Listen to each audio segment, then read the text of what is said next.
નમસ્કાર, અમારી news channel news for Kathiawad ને લાઈક કરો, શેર કરો અને સબસ્ક્રાઇબ કરો. News for Kathiawad. નમસ્કાર.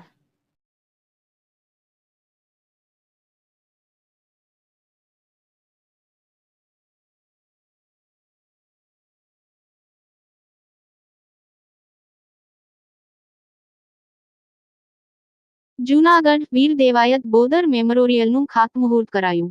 મંત્રી મુળુભાઈ બેરાના હસ્તે કરાયું ખાતમુહૂર્ત.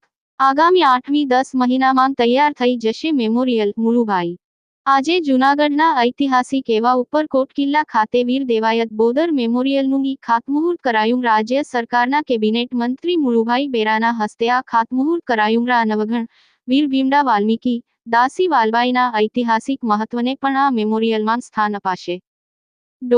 આ તકે હાજર તમામ મહાનુભાવોએ વીર દેવાયત બોદરની શૂરવીરતાને યાદ કરેલ. રાજ્યના પૂર્વ મંત્રી જવાહર ચાવડા પણ અહીં હાજર રહેલ. જવાહર ચાવડાએ જણાવેલ કે 1000 વર્ષ પહેલા આપેલ વીર દેવાયત બોદરના બલિદાનને યાદ રાખવા આ મેમોરિયલ તૈયાર કરાઈ રહ્યું છે. મારું સપનું હતું કે જૂનાગઢ માટે કંઈક કરવાનું. વધુમાં તેઓએ કહેલ કે આપણો ઇતિહાસ અને બલિદાન આ વિસ્તારમાં મેમોરિયલ રૂપે દેખાય એ મારું સપનું રહેલ.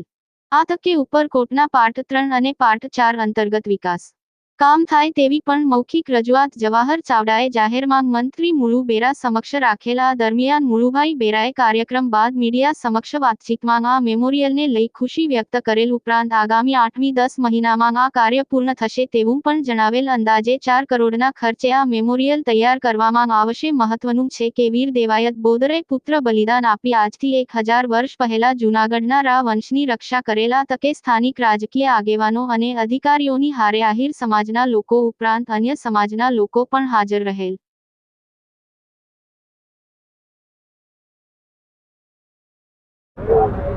આજે વીર દેવાયત બોદર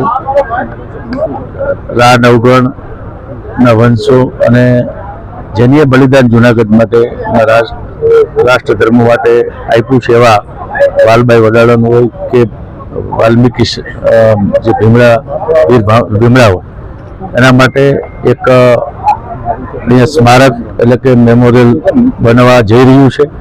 એનું ભૂમિપૂજન કરવામાં આવ્યું છે.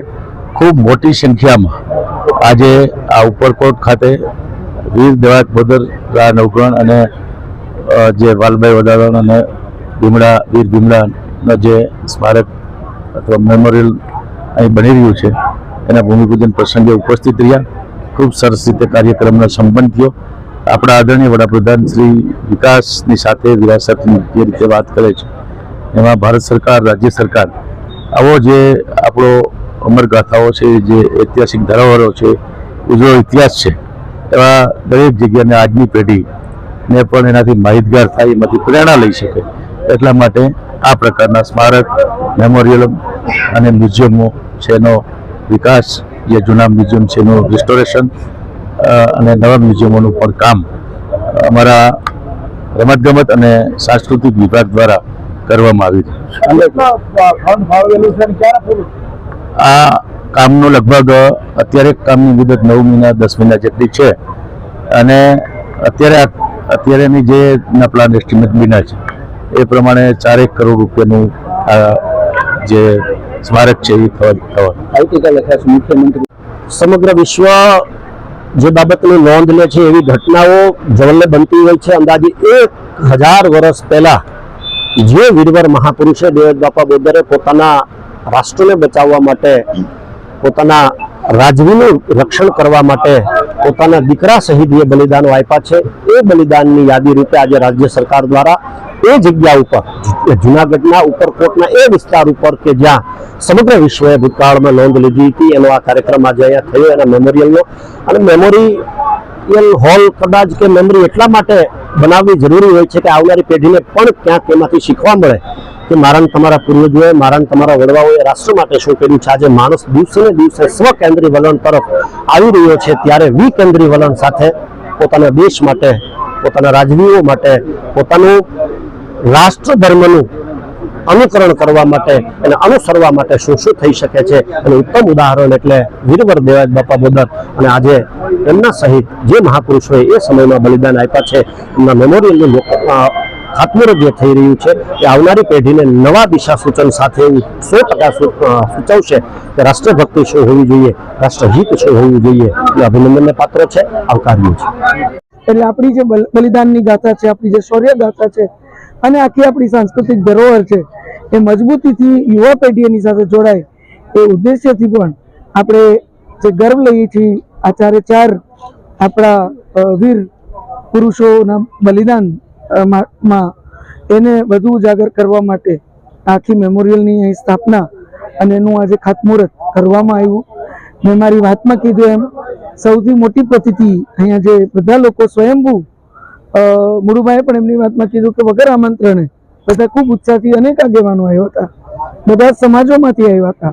તો સૌથી મોટી વાત મને લાગે છે આજના દિવસે આપણે સૌ આમાંથી લઈ શકીએ અને ક્યાંક આ બધાના યોગદાન અને બલિદાનના માધ્યમથી લઈ શકીએ તો એ સામાજિક સમરસતા છે.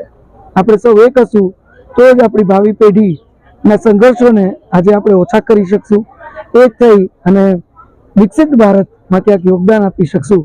એટલે એક થવું, સમરસ રહેવું એ ખૂબ જરૂરી છે. એ જ પ્રતિથી આપણા આ 4 વીર પુરુષો આપણને કરાવે છે. ત્યારે આજે હું માનનીય પ્રધાનમંત્રી શ્રી નરેન્દ્રભાઈ મોદી સાહેબ, આદરણીય મુખ્યમંત્રી શ્રી ભૂપેન્દ્રભાઈ પટેલ સાહેબ અને આ વિભાગના મંત્રી શ્રી મુળુભાઈ બેરાને ખૂબ ખૂબ અભિનંદન પાઠવું છું અને એમનો આભાર માનું છું કે આજના દિવસે આપણે આપણા આ ઉજળા ભવિષ્યને, ઉજળા ઇતિહાસને ભવિષ્યમાં અને ભવિષ્યની પેઢી સાથે જોડવાનું કાર્ય જે કર્યું છે એ બદલ એમનો ખૂબ ખૂબ આભાર માનું છું.